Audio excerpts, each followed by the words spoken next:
Father Frank Pavone here, National Director of Priests for Life. Welcome to today's program. As you well know, I've been speaking to you a lot about the upcoming movie Roe versus Wade. And today, we are so happy, so privileged to have the creator of that film, Nick Loeb, himself an actor and playing a lead role in this film. And he can tell us all about its history, its purpose, its message, which I'm convinced is going to help America understand this monumental decision and understand what's going on with the issue of abortion. Nick Loeb, welcome to the program.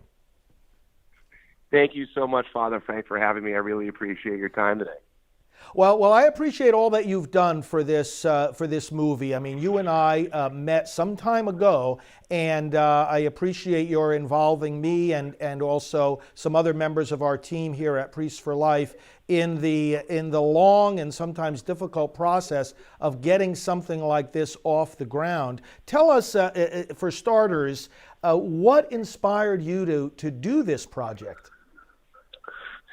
Well, that's sort of an interesting story. So, I've been involved in the film business for a long time, and I was acting on a film, and a friend of mine, came to me and said, Nick, no one's ever made the movie Roe v. Wade. You should make this movie as your next film. And my first reaction was that, I'm pro-life. I'm not pro-choice, because my immediate reaction to Roe v. Wade is pro-choice. Right. He said, no. Did you realize, Nick, that Jane Roe converted and became pro-life? To realize she was manipulated and everything that happened along the way. And I like most Americans, I had heard of the case, but I didn't know the story. Right. And so I started researching and reading, and found a fascinating story. The more I read, the more I uncovered. We read over 40 books to write the script, and it unraveled almost like an Oliver Stone JFK movie.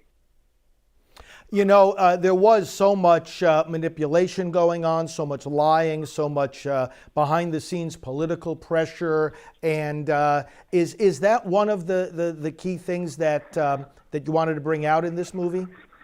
Yeah, that it's really, that's part of it. A lot of, not only political pressure, but the left really utilized the media to push their agenda, and they also we call this fake news today, but it existed back then. So one of the protagonists in the film, a gentleman named Dr. Bernard Nathanson, they would come out and they would come out with statistics to help push their agenda. They would come out and say 1 million women every year were having illegal abortions, and 10,000 of them were dying in back alleys. And later in his life, he came out and admitted that he made all of those up, and none of it was true. And then they would plant those in the media. They would plant them in news stories, in Newsweek, in Time, and TV shows and movies.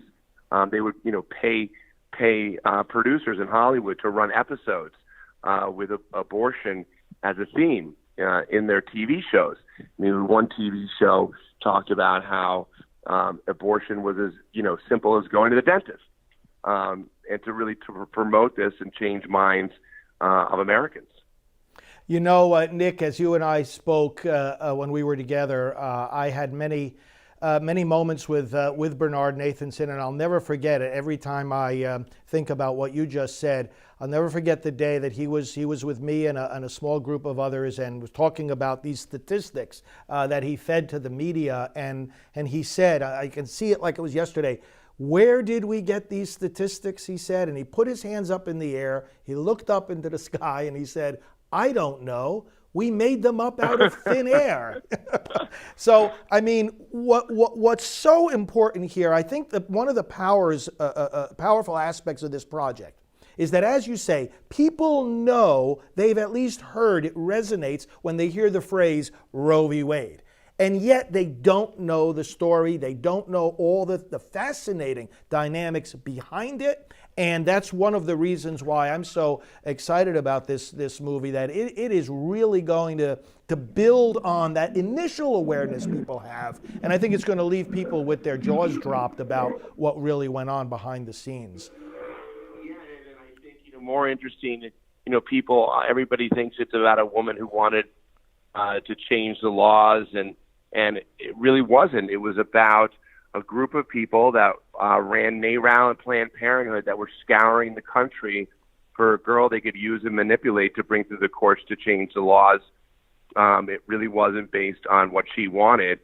And the way they found her, used her, and manipulated her is fascinating. I mean, one of the actual things in the film that you'll see in the epilogue of the film is not really part of the story, but one of Norma's original, Jane Roe, which is played by Norma McCorvey, is her real name.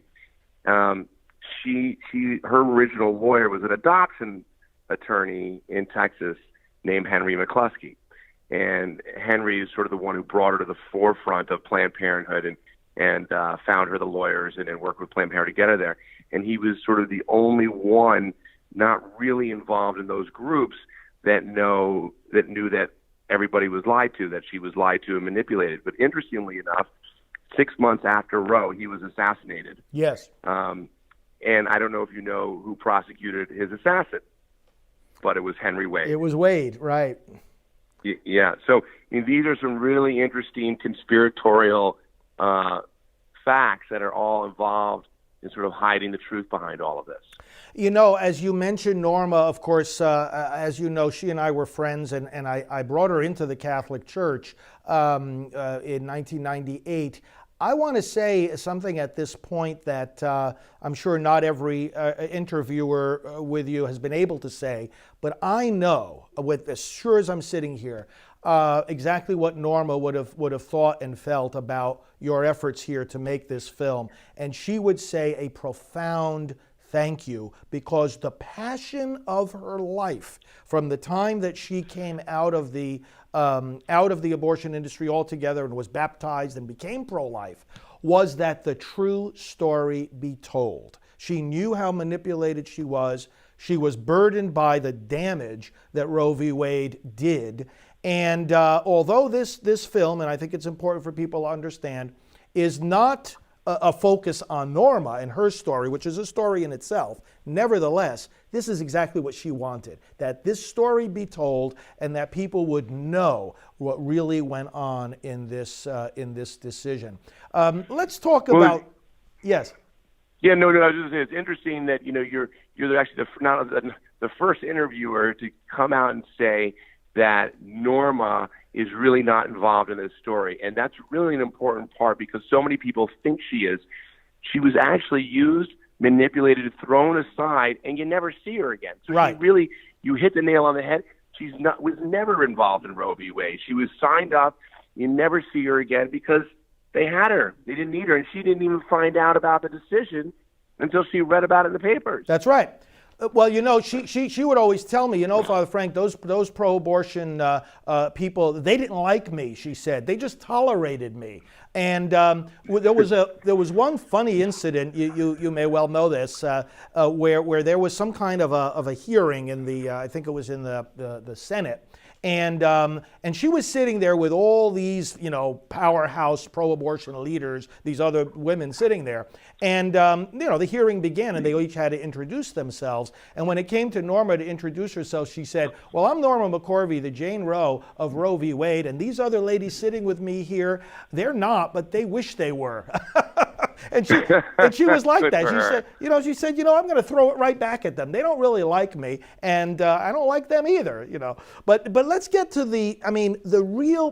tell me more about the drama that you want to let the public see in this film. What are some of the key dynamics in this interplay, as you say, between there were the pro-life forces that were kind of just getting organized as a movement there in the late 60s, early 70s when all this unfolded, and then of course there were the pro-abortion people were creating their organizations too. Tell us about some of the dynamics and that you think are the most important elements of this film. Yeah, so the movie really shows the foundations of really the abortion movement. And the father of the abortion movement was a gentleman named Larry Lader. And Larry was inspired and mentored by a woman named Margaret Sanger, who was the founder of Planned Parenthood. He even wrote a biography about her. And he's the one who pushed the agenda and corralled everyone together, including Bernard Nathanson, who was his best friend at the time, and they founded NARAL, and then they, co-opted the women's movement and brought on Betty Friedan, and they became really organized and raised a lot of money.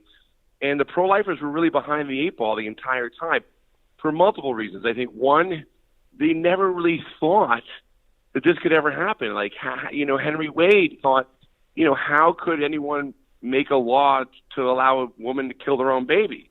It was just absurd to them. So they never really took any of these cases seriously. Right. And they were very unorganized, very unfunded. And actually the person who then, which is really, we don't really get into that much part of it, but the person who really founded the pro-life movement in America was actually your predecessor, was Father McHugh.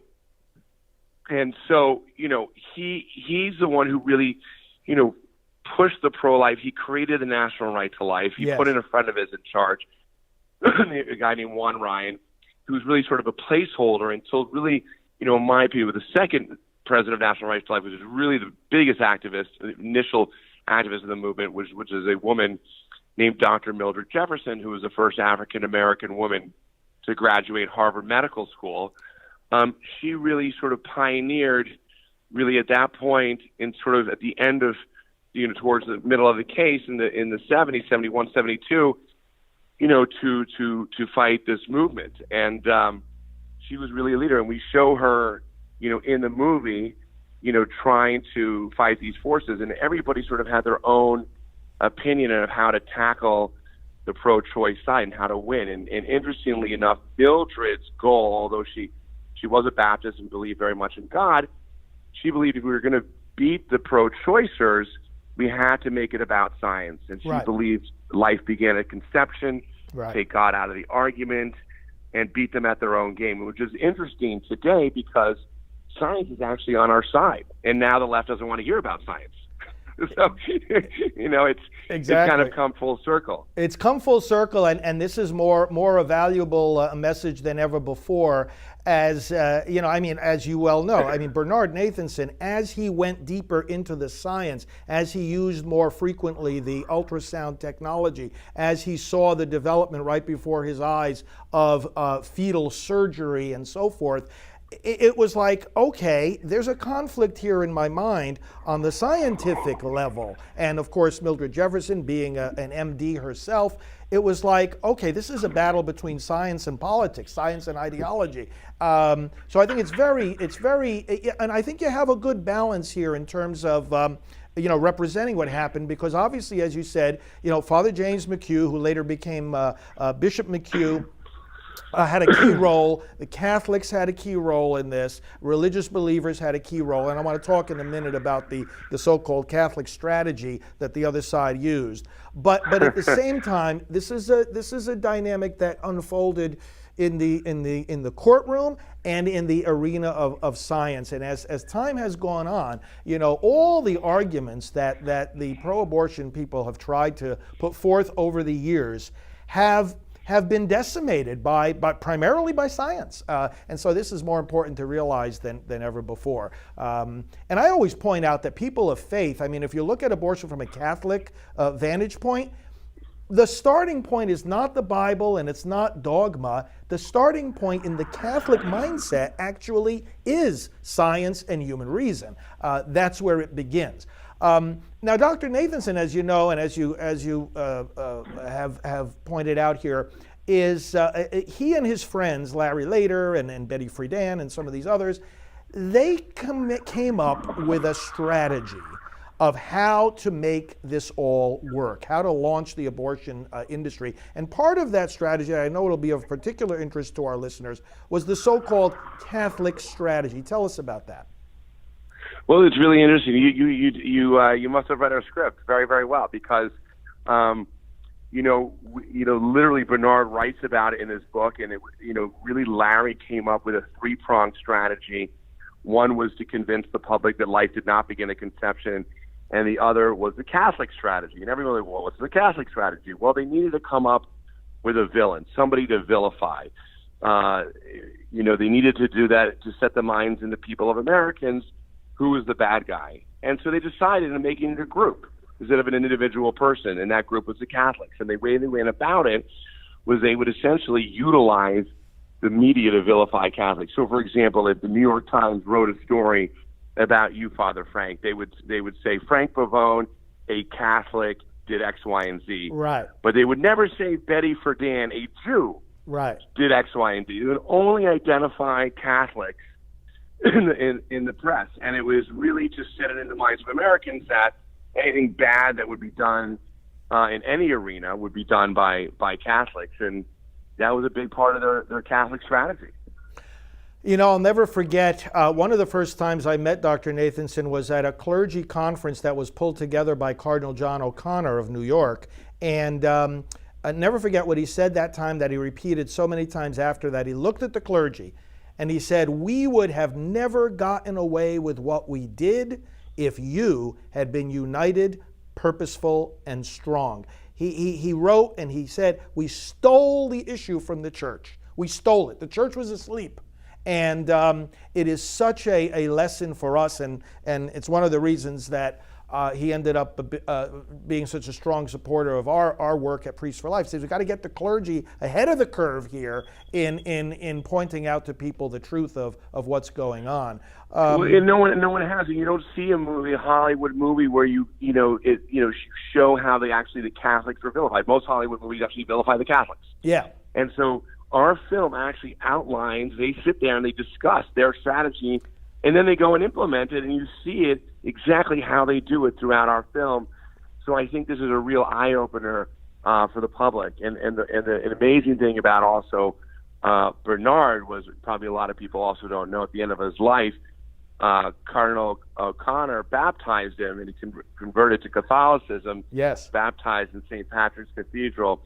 You know, we're the only movie in American history to be allowed to shoot inside St. Patrick's Cathedral, where we shot multiple scenes of the character Father McHugh, including Bernard Nathanson's baptism.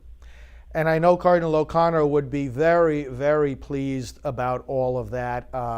You know, he's someone that so many Catholics and others as well look up to even today. He was one of the greatest pro-life leaders in the church.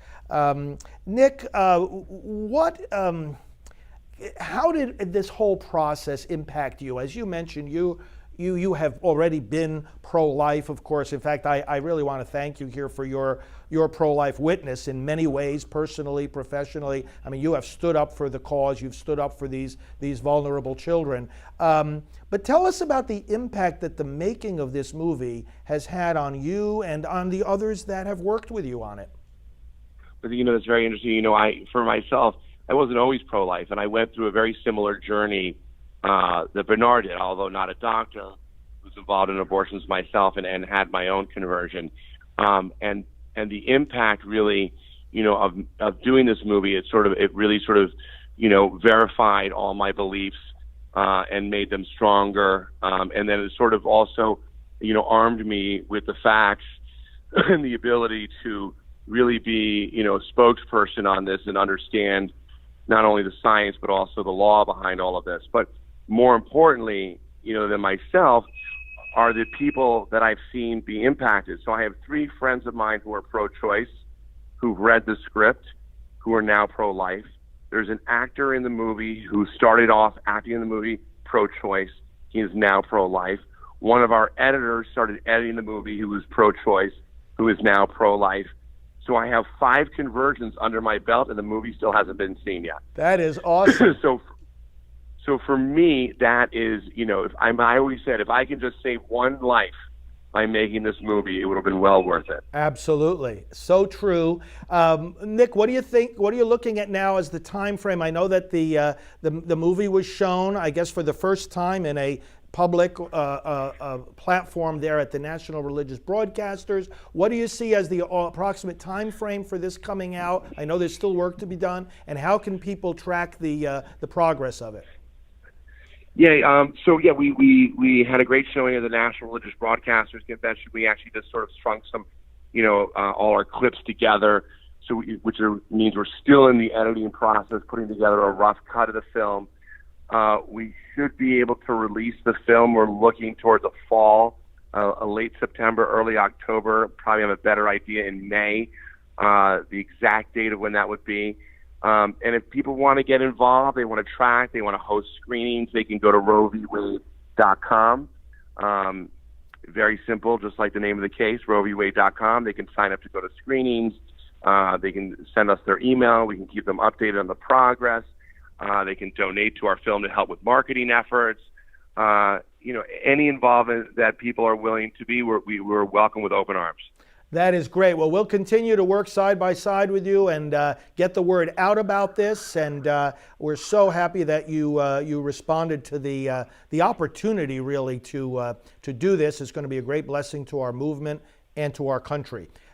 Ladies and gentlemen, we've been talking with Nick Loeb, creator of the Roe v. Wade movie. Go to RoeVWade.com and keep up with this, and we'll certainly be talking a lot about it in the weeks and months to come. Nick Loeb, thank you again very, very much.